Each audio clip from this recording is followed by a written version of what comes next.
ang mundo, kaya't binigay ang anak niyang totoo, upang sino mang manalig sa kanya magkaroon ng buhay na walang hanggan.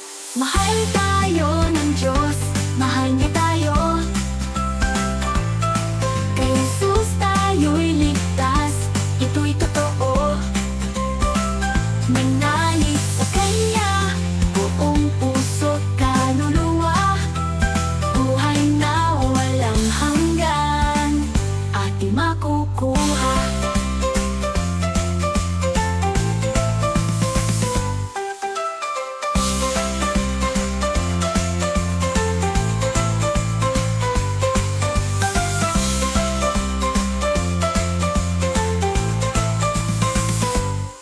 Mahal ng Diyos ang buong mundo, kaya't binigay ang anak niyang totoo, upang sino mang manalig sa Kanya magkaroon ng buhay